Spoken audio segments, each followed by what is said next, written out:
So welcome to Bhakti Sangha Japa conference call. Today we are very fortunate to have His Grace Jayananda Gauranga Prabhuji to enlighten us on Sri Chaitanya Charitamrita. So Hare Krishna Prabhuji, please accept my humble obeisances. All glories to Srila Prabhupada. Thank you so much Prabhuji for giving your valuable association and time. Now I would like to hand over the call to you. Hare Krishna. Thank you so much Prabhuji. Mataji, Hare Krishna. Om Agniyan Timirandasya, Jnananjana Shalagaya, Chakshurumin Litam Yena, Tasmai Shri Guruve Namaha. Shri Chaitanya Manobishtam, Stapitam Yena Bhutale, Swayam Rupa Kadamayham, Tadati Swapadantikam. Vandeham Shri Guru, Shri Yuta Padakamalam, Shri Gurun, Vaisnavamscha, Shri Rupam Sagrajatam, Sahagana Raghunathanvitam, Tam Sajivam, Sadhvaitam Savadutam Parijana Sahitam Krishna Chaitanya Devam Shri Radha Krishna Padam Sahagana Lalita Shri Vishakavitamscha Namo Om Vishnu Padaya Krishna Preshtaya Bhutale Srimate Jayapataka Swaminiti Namini Nama Acharya Padaya Nidai Kripa Pradayane Gaurakatha Damadaya Nagaragramatharini Namo Om Vishnu Padaya Krishna Preshtaya Bhutale Srimate Bhaktivedanta Swaminiti Namini Namaste Saraswati Devi Gauravani Pracharni Nirvishesha Shunyavadi Paschathyadi Shatarani. Jai Shri Krishna Chaitanya Prabhu Nityananda Shri Advaita Gadadhar Shivasadi Gaura Bhaktavrinda. Hare Krishna Krishna Krishna Hare Hare Hare Rama Rama Rama Hare Hare. Thank you very much to all the assembled devotees for this opportunity to speak on Sri Chaitanya Charitamrita. I'm going to speak today 11 verses starting from 3.9.69 through 3.9. Antya Lila 9.79. So verse 69. Tumara bhajana phale tumate prema dhana vishaya lagi tumaya bhaje se murkha jana. This verse alone has a purport as well. Translation. Kashi Mishra continued. If one engages in devotional service for your satisfaction, this will result in his increasingly awakening his dormant love for you. But if one engages in your devotional service for material purposes, he should be considered a number one fool. Purport. Srila Bhakti Siddhanta Saraswati Thakur comments that there are many materialistic persons who become preachers, gurus, religionists, or philosophers only for the sake of maintaining a high standard of living and sense gratification for themselves and their families. Sometimes they adopt the dress of a sannyasi preacher. They train some of their family members as lawyers and continually seek help from a high court to acquire riches on the plea of maintaining temples. Although such persons may call themselves preachers, live in Vrindavan or Navadvip, and also print many religious books, it is all for the same purpose, namely to earn a living, to maintain their wives and children. They may also professionally recite the Bhagavatam or other scriptures, worship the deity in the temple, and initiate disciples. Making a show of devotional paraphernalia, they may also collect money from public and use it to cure the disease of some family member or near relative. Sometimes they become Babajis or collect money on the plea of worshipping the poor, whom they call Daridra Narayana, or for social and political upliftment. Thus they spread a network of business schemes to collect money for sense gratification by cheating people in general who have no knowledge of pure devotional service. Such cheaters cannot understand that by offering devotional service to the Supreme Personality of Godhead, one can be elevated to a position of eternal servitude to the Lord, which is even greater than the position of Brahma and other demigods. Unfortunately, fools have no understanding of the perpetual pleasure of devotional service. Verse 70 through 79, we can read the translations. It is only for your sake that Ramananda Rai resigned from the governorship of South India and Sanatana Goswami gave up his post as minister.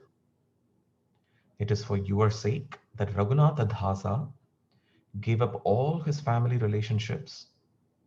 His father sent money and men here to serve him. However, because he has received your mercy of your Lord, the mercy of your lotus feet, he does not even accept his father's money. Instead, he eats by begging alms from centers for the distribution of food. Gopinath the Patanayaka is a good gentleman. He does not desire material benefits from you. It is not Gopinath who sent all those men so that you would release him from his plight. Rather, his friends and servants, seeing his distressed condition, informed you because they all knew that Gopinath is a soul surrendered unto you. Gopinath Patanayaka is a pure devotee who worships you only for your satisfaction. He does not care about his personal happiness or distress, for that is the business of a materialist. One who engages in your devotional service 24 hours a day, desiring only your mercy, will very soon attain shelter at your lotus feet. One who seeks your compassion and thus tolerates all kinds of adverse conditions due to the karma of his past deeds, who engages always in your devotional service with his mind, words, and body, and who always offers obeisances unto you, is certainly a bona fide candidate for becoming your unalloyed devotee. Kindly stay here at Jagannath Puri. Why should you go to Alalanath? Henceforward, no one will approach you about material affairs. Finally, Kashi Mishra told the Lord, if you want to give protection to Gopinath, then Lord Jagannath, who protected him today, will also protect him in the future. So we'll stop there and resume the discussion for these 11 verses. So, वाञ्छाकल्पतरुभ्यश्च कृपासिन्धुभ्येव च पतितानां पावनेभ्यो वैष्णवेभ्यो नमो नमः. So this chapter is very uplifting and highly relevant to the people in general. The reason is here because there is a devotee here who is, in fact, in association with the Lord, and there has been a question about some misappropriation of some funds. And then the king is trying to punish this person, Gopinath. And Lord Chaitanya is getting constant calls that Gopinatha is going to be punished and is going to be the king is going to has given him capital punishment. But so what is the fate of Gopinatha? So that means, like, what would also be if someone is in such a position, they are facing a difficult situation in life. And in this case, the punishment that was meted out was capital punishment for the charge of misappropriating government funds, and some other additional allegations were also added to Gopinath Patanayaka. So let's just examine a little about how material adversities are being dealt with by devotees in general. In fact, that is actually the subject matter of the Srimad Bhagavatam. The Bhagavatam is full of stories, full of episodes of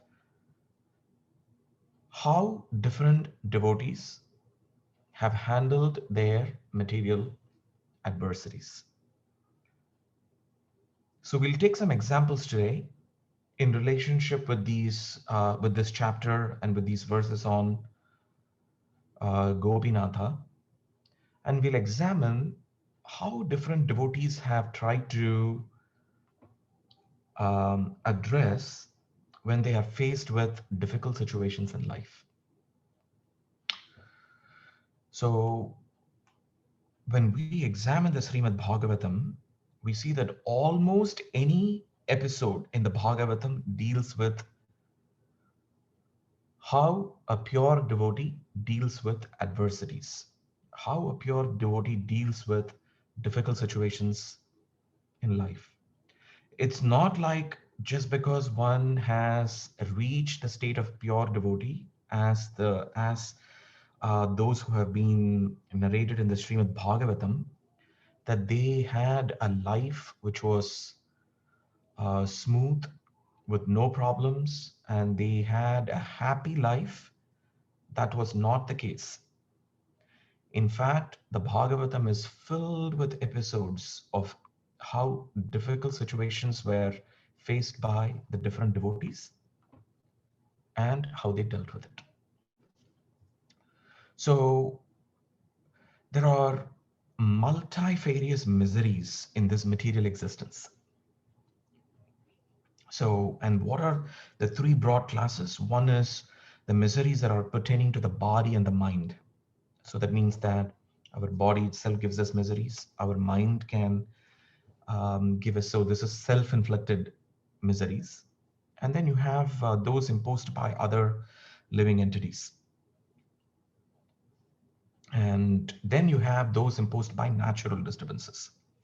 There might be some kind of a hurricane, some kind of a storm, fire, different kinds of natural disturbances that can impose these miseries.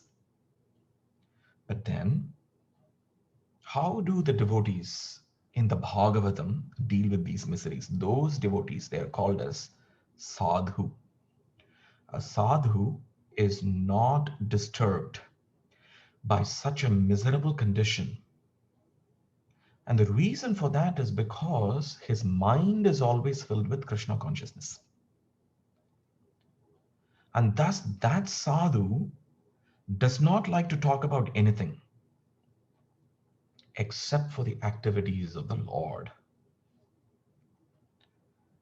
Therefore, like if you look at Bhagavatam in Maharaj Ambarish, so he says in Bhagavatam in the 9th canto, 9.4.18, he says, Vachamsi Vaikuntha Guna Varnani. So that means do not talk about anything. Okay, so except for the pastimes of the Lord. So that means that this sadhu is engages his words only in one thing, which is the glorification of the Supreme Personality of Godhead. So we would have noticed, in our life, if we speak about anything other than the glories of the Lord and his devotees, it's always entangling. And therefore, Maharaj Ambarish advises that one should be engaged in one's words in the glorification of the Supreme Personality of Godhead. That means the sadhus are always interested in, what are they interested in? Hearing about the activities of the Lord. They're interested in talking about the Lord and his devotees. So since they are filled with Krishna consciousness, they are forgetful of the material miseries. That means they are unaware of even what is even happening around them in terms of the material world. Okay, because it provides a potent shield. But ordinary, so contrast this with ordinary conditioned souls. The ordinary conditioned souls being forgetful of the activities of the Lord. Okay, so they're not aware. So they are forgetful of the activities of the Lord. So the devotees, the pure devotee, I'm talking here about the pure devotee, is forgetful of material miseries, whereas an ordinary conditioned soul is actually forgetful of the activities of the Lord. So what happens when one is forgetful of the activities of the Lord? Number one, that devotee is always engaged, okay, in is always full of anxiety and material tribulations, always distressed. On the other hand, if we compare that with a sadhu, since the devotees are always engaged in the topics of the Lord, they are forgetful of the miseries of material existence. And this has been confirmed by Lord Kapila in the Srimad Bhagavatam 3.25.23, where Lord Kapila says that such a devotee is forgetful of the miseries of the material existence. But if we see carefully, nowhere it is said that the material miseries are going to end. The material miseries are always going to be there. But one would be forgetful of the material miseries because they are always conscious of the Supreme Personality of Godhead. This today's discussion, I'm going to have a lot of citations from the Srimad Bhagavatam. The reason is because the subject matter of the Bhagavatam deals with different tribulations of devotees and how they have dealt with it. And it can tell us also how we can behave and conduct ourselves during difficult situations in life, which constantly keep coming in various magnitudes. So, for a pious person, if there is some calamity, there is no other alternative, okay, other than taking the shelter of the lotus feet of the Lord. So, in this example today, Gopinatha Patanayaka, even though he didn't directly come and seek the Lord, but then taking shelter of the lotus feet of the Lord is the crux of um, for a devotee in dealing with material calamities. So what such a devotee does? Constantly remembering the lotus feet of the Lord. And what does that give us? It prepares us from liberation from birth and death. Okay, so that's what it prepares us. Therefore, even though there are so-called calamities, okay, one may have, they are welcome because they give us an opportunity to remember the Lord, which means liberation. So if the life was full of just material happiness, it does not provide an opportunity to remember the Lord. And hence the material world is designed in order for us to understand our constitutional position, and that clearly is for our welfare. This is not, the material world is not designed in this way for the pleasure of Krishna. It is really done for Krishna. It's not like Krishna is happy that everybody is suffering. It's designed for our own liberation. So this material world is certified in the Bhagavad Gita. We know that it's a dangerous place and it's full of calamities. So occasionally when we have happy things happening, it is really illusory, because the real situation is that it is a place full of calamities. But less intelligent persons, they prepare by making plans to adjust to those calamities. So whenever calamities come, we start planning how to solve the problem, how to adjust for those calamities, without the knowledge that this material nature is actually a place full of calamities. So it's like standing in the middle of the Atlantic Ocean, and then we are saying, I really don't want waves to be coming. But the nature of the Atlantic Ocean is that there will be waves. The nature of an ocean is that there will be waves. In the same way, when we are in the middle of the material universe, and then there would be calamities, because that's what happens in the material world. So, and any, so the less intelligent person, how they deal with calamities is that they try to adjust the situation. They try to make plans. They try to make plans so that how can we solve the problem and how we can get out of the calamities. even if we get out of the so-called calamity, the next calamity is coming on its own. They're all in line, wave after wave. The calamities are coming anyway. So what is the point in even dealing with those calamities and solving those calamities anyway? So they have, so such a less intelligent person, in contrast with the sadhu, they have no information about the abode of the Lord. Okay, that is the Vaikunta, which is full of bliss and without a trace of calamity. So that's the exact contrast between the material world, okay, which is a place full of anxiety, and you have Vaikunta, a place without any anxiety and without a trace of calamity. A trace of calamity is not there in the spiritual domain. So the duty of this person, of a person, is to therefore be undisturbed in all conditions by all these worldly calamities, which are sure to happen in all circumstances. In every circumstance, these calamities are, whether it's the question of whether we are recognizing that all these calamities are coming or not, or those in the mode of ignorance, they don't even know what is happening. And so they are so-called blissfully unaware that even that so many calamities are even happening. And those in mode of passion, they are always filled with anxiety because the mode of the way by which the mode acts. So suffering in such a situation, so suffering all sorts of unavoidable misfortunes. So what is happening to us in this world is that everything that's happening is misfortune. Okay, because we are not. So yatra yogeshwaro krishno yatra partho dhanurdraha, wherever there is Krishna and wherever there is Arjuna, there will be fortune. Mahalakshmi will be there.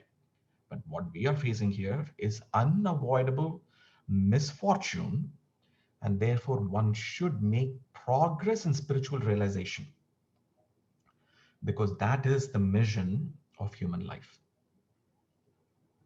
So the definition of material life means dissatisfaction.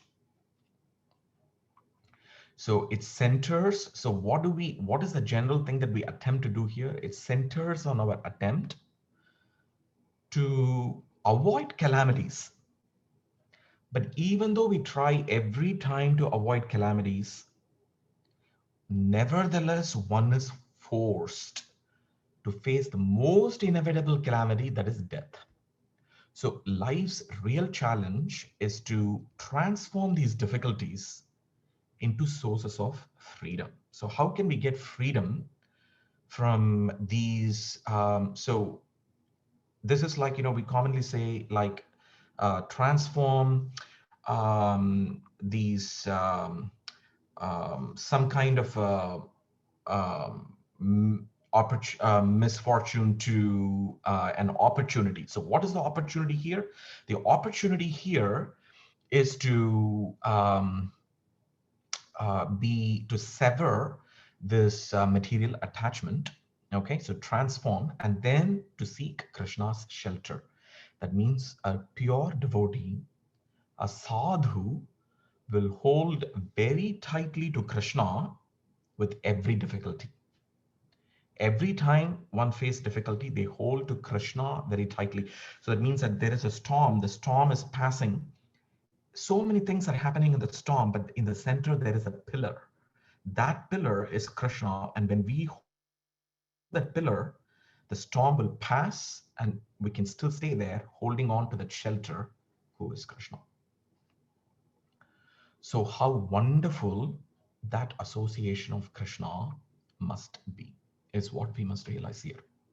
It's an amazing association with Krishna, and his association, so the Bhagavatam says that the association with Krishna dims, okay, it diminishes the value of peace, okay, and then it pales the worth of material security. So we might be thinking, oh, it's so wonderful to have everything so peaceful in the world, but the association of Krishna diminished the value of such peace. It also pales the worth of the so-called material security.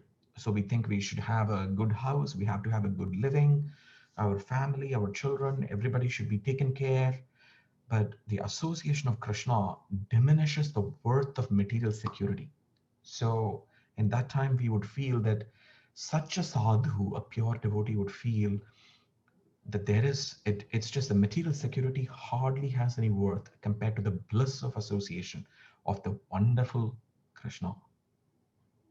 And it nullifies what most people consider as the goal of their life, and that is a life without anxiety. Okay, so most people think even that life in Vaikuntha, a life without anxiety is not the goal, but it's the association of the Lord in the Vaikuntha, which is the goal, that one is able to, and such feelings, amazing feelings were exhibited by the Kumaras when they first saw the Lord in the Vaikuntha planet, and how amazingly they felt, the kind of blissful experience they felt when they saw face to face the personality of Godhead. And this same feelings, they were expressed by Queen Kunti. So we first spoke about, in terms of, since today we're talking about Gopinath Pattanayaka, so it's a story of a material problem, an adversity, and in this case, a capital punishment, and how the Lord deals with it and how the devotee deals with it. So the first example we spoke about was some citation of King Ambarish in the 9th canto of Bhagavatam. The second example we spoke about was Lord Kapila as he instructs his mother Devahuti. And then the third example we're going to talk about is Queen Kunti. So Queen Kunti, she tells Lord Krishna, as the Lord departs back to Dwaraka after the Mahabharat, after the war ends. And then Queen Kunti says that she prays to Lord Krishna and says, "My Lord, your lordship can be easily approached, okay, but only by those who are materially exhausted." So they have lost all hope in deriving happiness in the material domain. For such a person who is materially exhausted, for that person, the lordship Krishna can be approached. And one who is on the path of material progress, if one is trying to make adjustments to their plan to make their material lives better. So, and Queen Kunti says there are at least four ways she illustrates by which one tries to adjust their plans to make their material lives better. And what are they? Number one, to improve oneself with a respectable parentage. Okay, so great opulence, high education. Okay, so we think, okay, get the best education, and then maybe bodily beauty. All these things cannot approach one. One cannot approach Krishna with a sincere feeling, and that shows how Queen Kunti uses these words to describe the status, the state of full dependence on Krishna. How she's full, the state, what is needed in all situations is a state of full dependence on Krishna, and wherein one values nothing in the material realm. Okay, so putting values to something in the material realm is not going to get us close to Krishna. But when one is exhausted, materially exhausted, that will open the doors for that association with Krishna. So now, having seen the exalted realizations of Queen Kunti, we'll also look at it from the perspective of Bhishma Dev. Okay, Bhishma. So when he is, when he was just about to depart this material world, at that time he was still left with two questions. And that was, what is the first question that Bhishma still had after all? I mean, he is he's a Mahajana, and he still had two questions before he departed the body. And what is that? One is, how can misfortune befall Krishna's devotees? How can Krishna, because if you see the history, so there is so, even in the presence of Krishna, there was misfortune for many of the associates. So he had this question, is there in the Bhagavatam, how is it that misfortune can befall Krishna's devotees? And the second question Bhishma had was, how should one who has experienced the misfortune proceed in his activities? So what should he do? If there is a misfortune, what should that person do? And Bhishma offers a prescription for this, for dealing with circumstances that bring grief, okay? That bring grief. And he says, yes, that such circumstances may befall even the devotees of Krishna.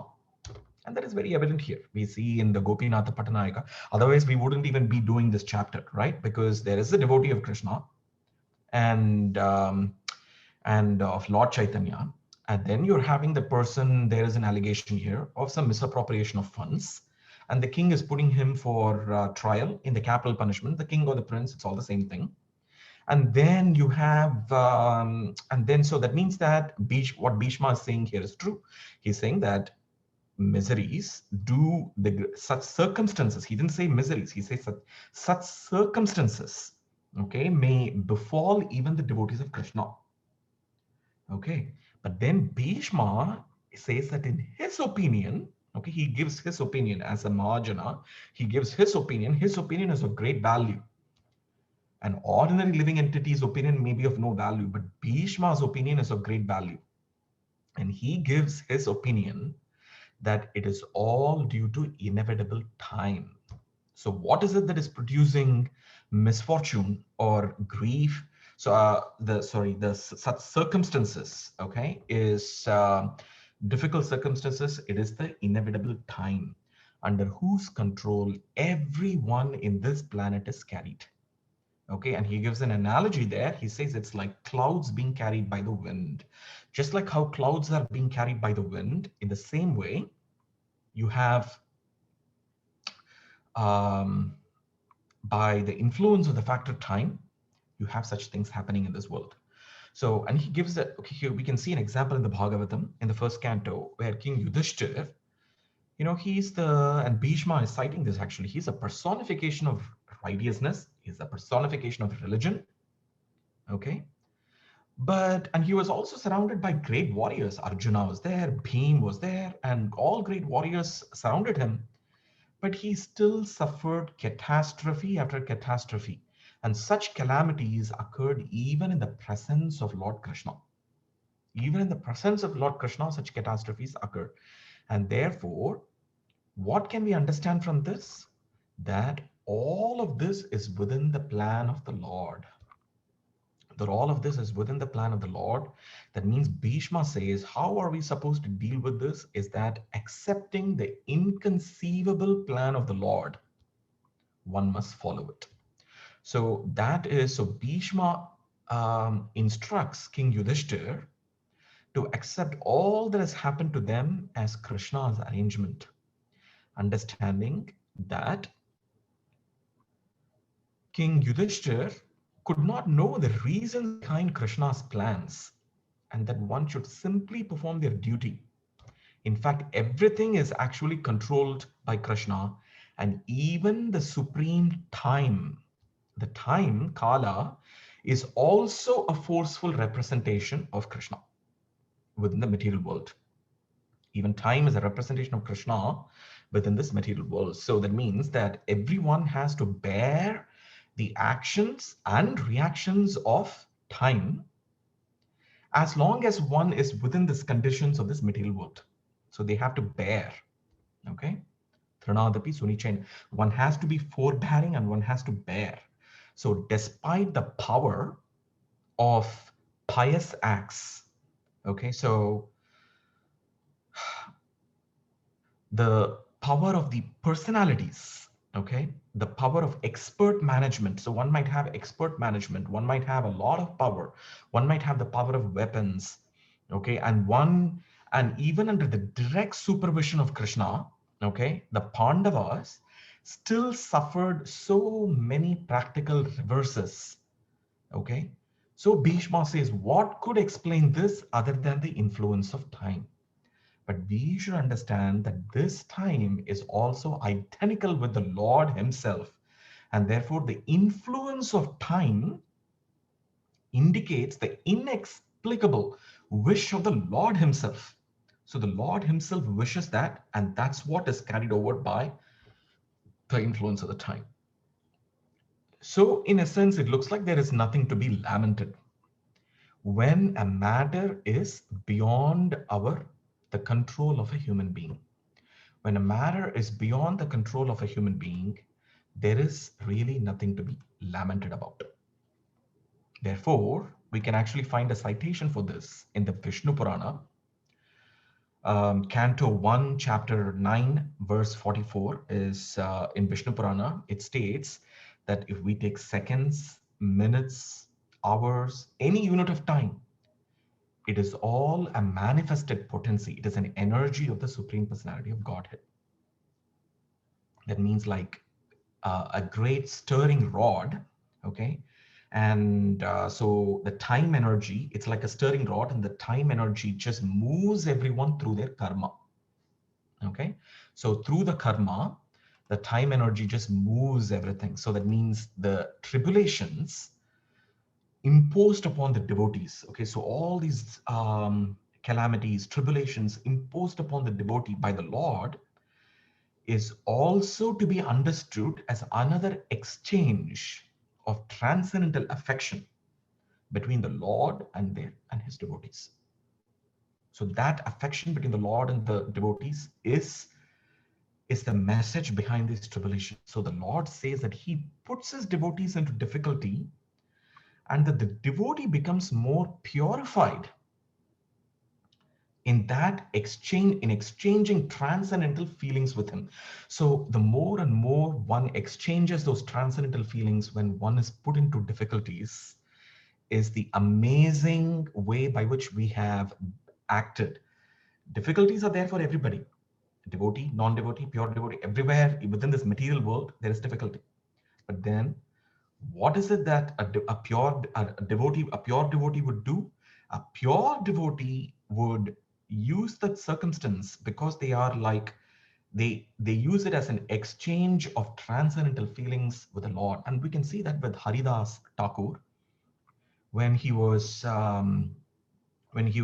beaten in the intersection, 4th Street intersection. At that time, he was unaware of all those beatings and everything, all those whiplashes, but all he could see was transcendental happiness. And there was transcendental feelings exchanged by him. So that means the difficult circumstances, okay, they are beyond one's control. Okay, they occur in everyone's life, including those of the lives of devotees.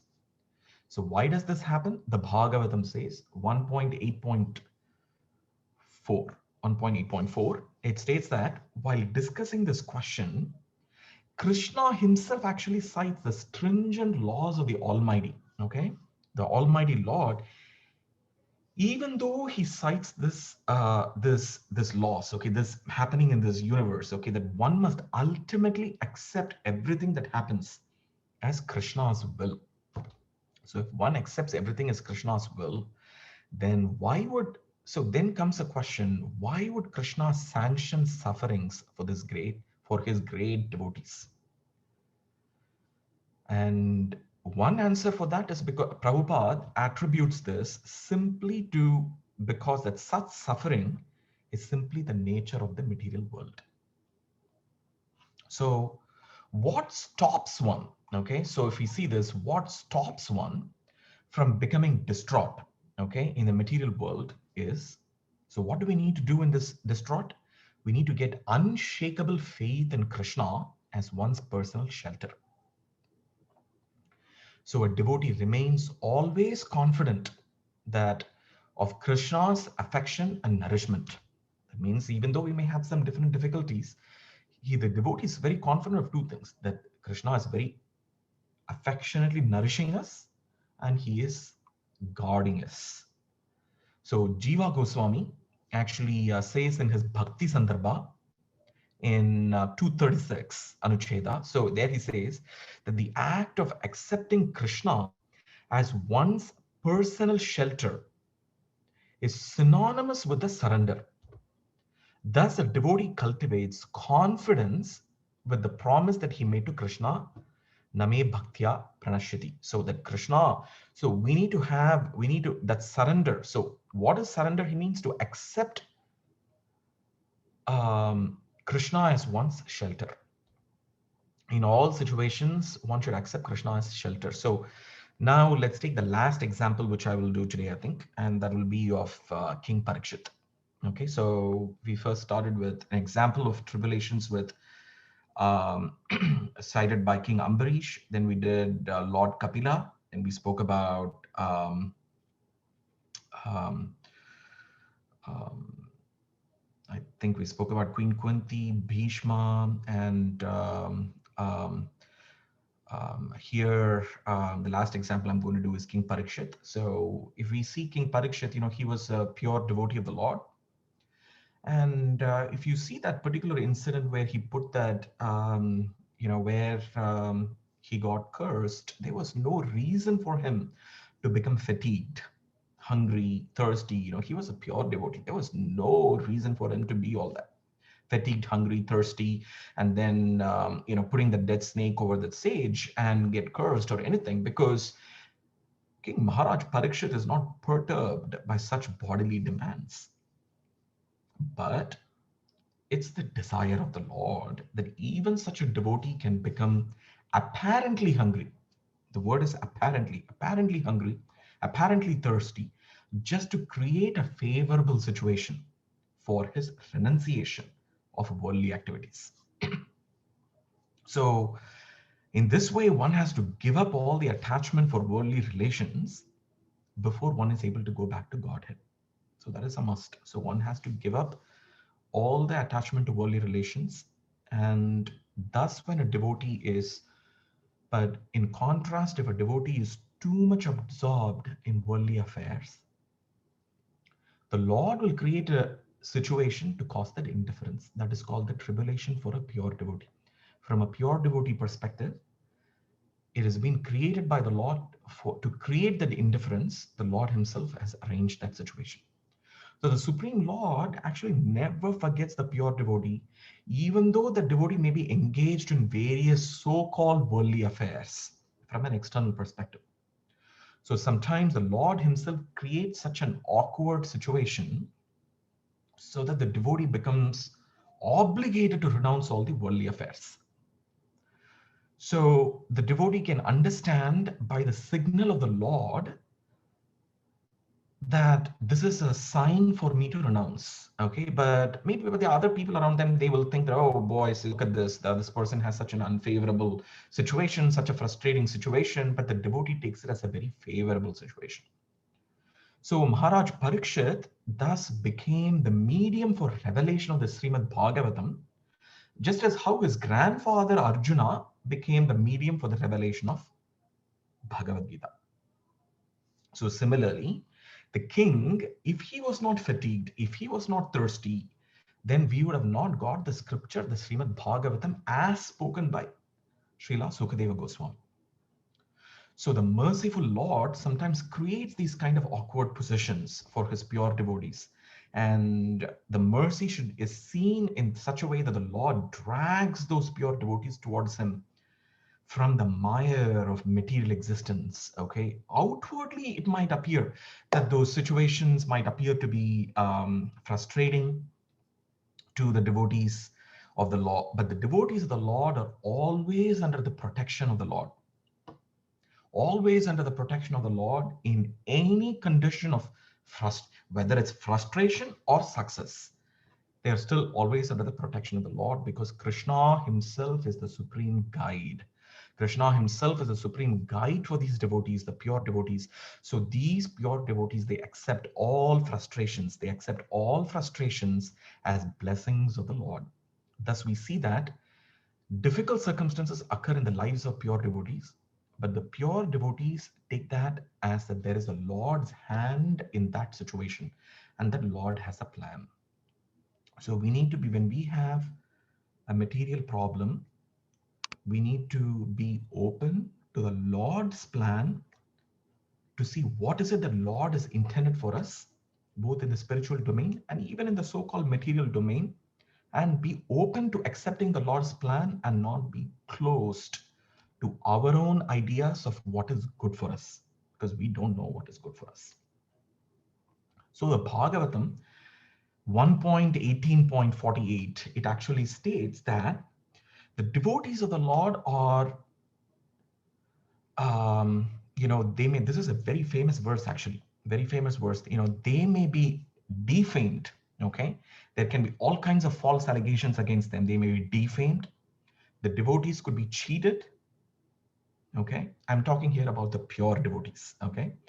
They can be cheated, they can be disturbed, they can be neglected or even killed, but they are never inclined to avenge themselves. They are so tolerant. They are so tolerant that even, so one can think, okay, so how can one avenge if they are being killed? But it just means that the meaning is that even in such a situation, they don't want to avenge. It's like they accept it as the Lord's plan. That is tolerance is a very important feature of a Vaishnava devotee. Vaishnavism is not some mundane subject matter. It arises directly from the Vaikuntha, from its eternal, and a prime characteristic of a Vaishnava is to be tolerant. And one has to slowly learn that, even if one is not tolerant now, one has to learn it in order to please Krishna. One has to learn to become tolerant at some point of time in their life. More and more tolerant. So in this pastime here in Chaitanya Charitamrita, we actually will see that Lord Chaitanya,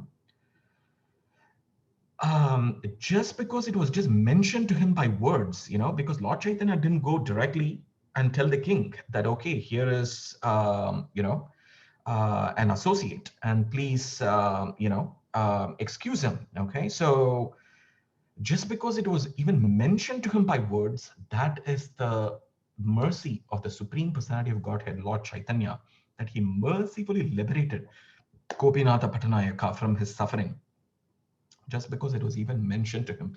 And that is the beauty of prayer.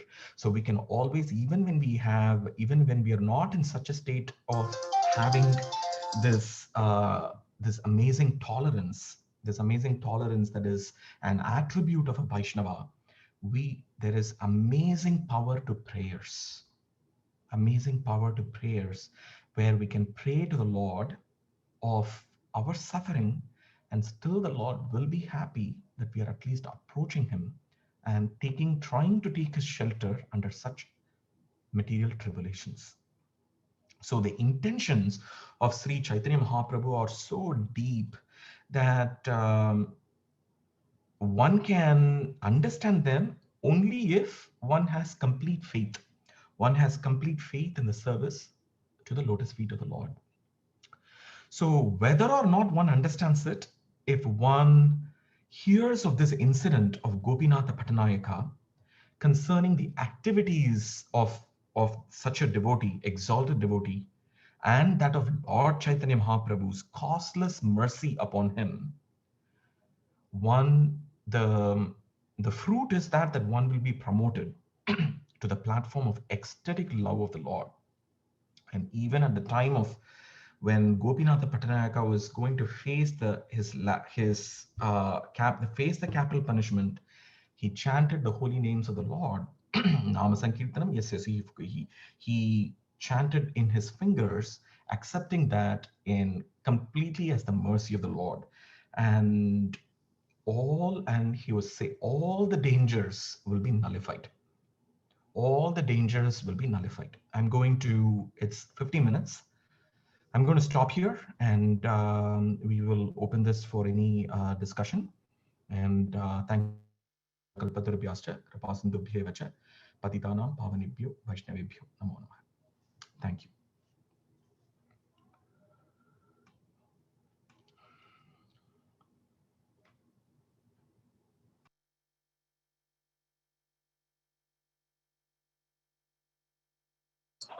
Hare, Hare.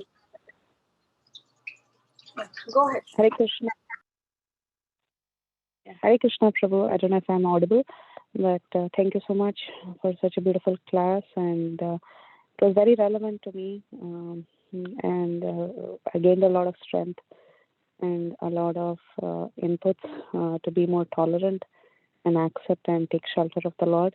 So thank you very much. It was a very appropriate class at the right time for me. Thank you so much for coming on the call and speaking from, with so many references, with so many relevant stories, and so many different situations as to how each one is put in different situations and how they take shelter of the Lord and remain strong and come over inevitable situations. Very, very nicely researched and presented, Prabhu. Thank you so much. It was very hope-giving. Thank you. Hare Krishna. Hare Krishna, Prabhuji, Dandavat Pranam, Glories to Shri Prabhupada. I'll second what Mataji said, that thank you so much for referring from the pages of Srimad Bhagavatam from the various pastimes, like from Parikshit Maharaj's pastime, from Bhishma Dev, from Queen Kunti. So that was so relevant to understand the situation of here, what Gopinath Patnaik is undergoing. And especially I like the point about Bhishma Dev, that it's everything is under inevitable time. But also, like you mentioned, that through this pastime, there are a lot of lessons that Mahaprabhu wants to teach, and the best lesson that I could feel is that Krishna takes care of his devotees, no matter in whatever situation the devotee may be. Materially, spiritually, Krishna takes care. The only thing is that we have to have that faith and conviction. Thank you, Prabhu. Thank you so much for coming on the call and accepting our request and enlightening us on this subject matter. Thank you, Hare Krishna. And I can see the hand raised by Shama Priya Devi Mataji. So can you go ahead? Hare Krishna, Prabhuji. Thank you so much for the wonderful class. Prabhuji, my question was like how you were explaining that we should all the time, we should take, not forget Krishna, always take Krishna's name, right? So sometimes we are in a situation that we cannot, we have some family members who are not Krishna consciousness and like elderly, like mother-in-law, father-in-law, but we are taking, they are over there and they think that we are insulting them. Like we are taking Krishna consciousness, we are talking about that, and we want to not spend our time talking to all the material things that they are talking. So for me, I leave that place and I go to another room and I start reading Bhagavad Gita or something, but they think that it is insulting. They think that this is what Krishna is teaching you through your Bhagavad Gita, that you're not, so how should I take that? Like if some situations are also like that, that people are talking about material things and we cannot leave that spot. So can you explain, Prabhuji, please? Mataji, I will say something here. Maybe other devotees can add to what what I will see here.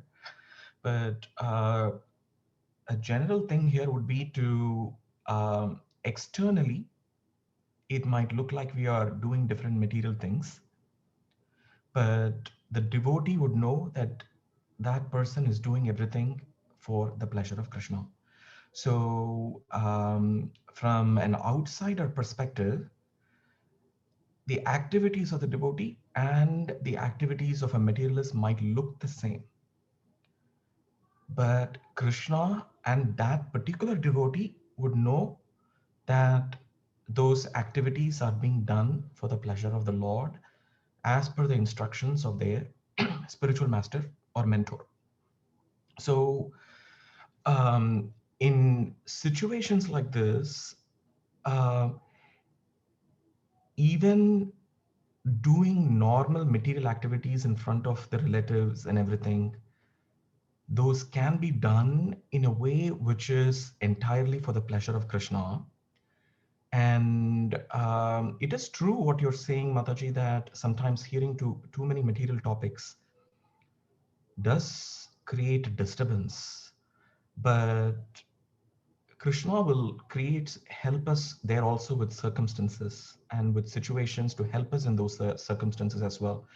But at the same time, we should also understand that these different material situations that we have can also be transformed into spiritual situations.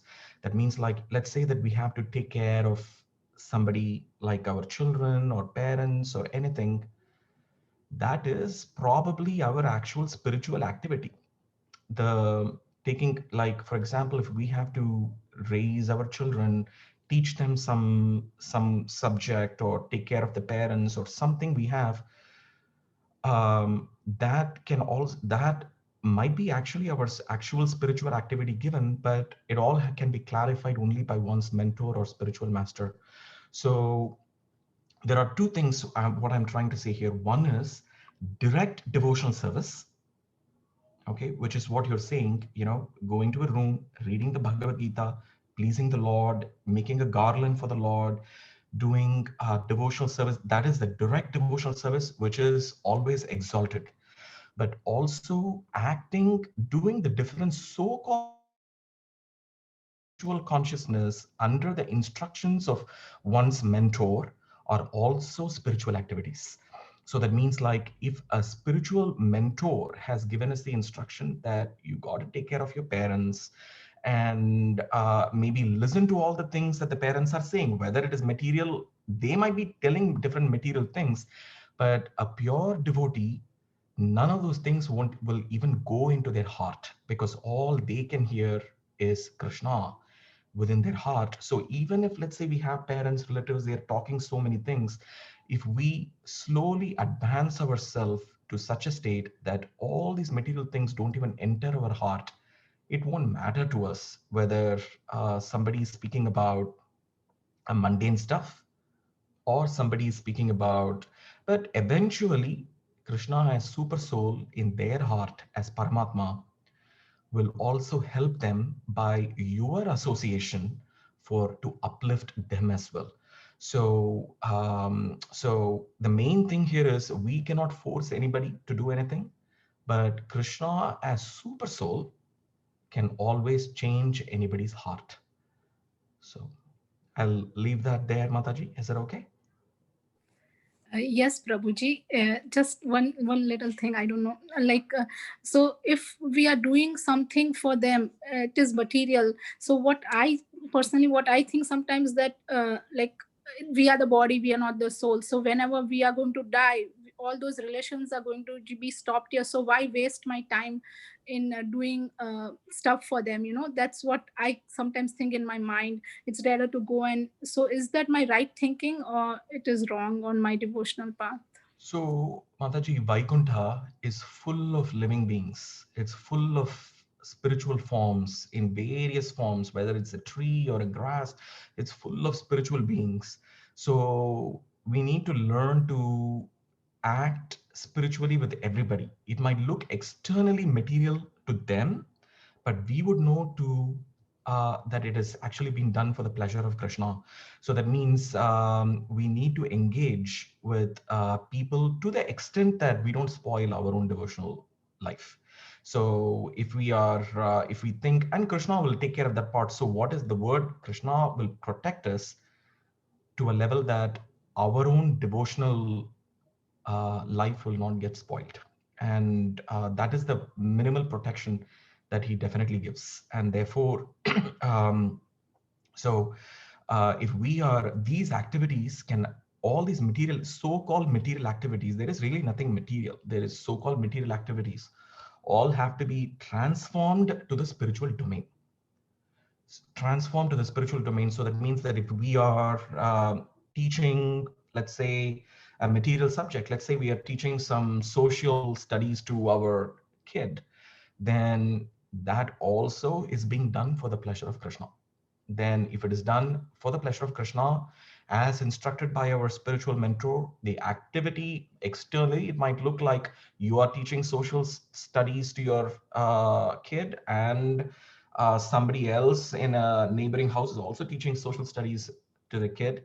But the other person might be doing it as a material activity. You're doing it as a spiritual activity under the instruction of your spiritual mentor for the pleasure of Krishna, because you're not entangled in it. You're not entangled in the outcome of it. You're doing it as a matter of pleasure of the Lord. So in a sense, what I'm saying is there is nothing called material activity at all. Thank you so much, Prabhuji. Wonderful. Thank you. Thank you.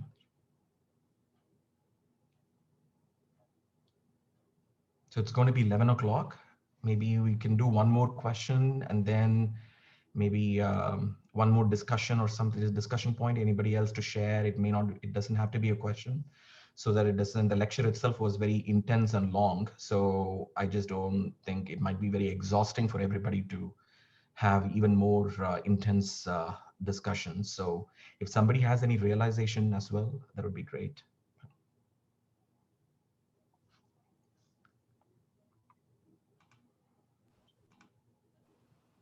So thank you so much, Prabhu. I don't think so anybody has anything to share, but really grateful, and thanks to you that you came on the call, you accepted our request. So thank you so much for your auspicious presence here. Thank you, Prabhu. So by your permission, we can end up our call here. Thank you. So to all the obeisances, to all the Vaishnavas, the single Vaishnavas, Vancha kalpa,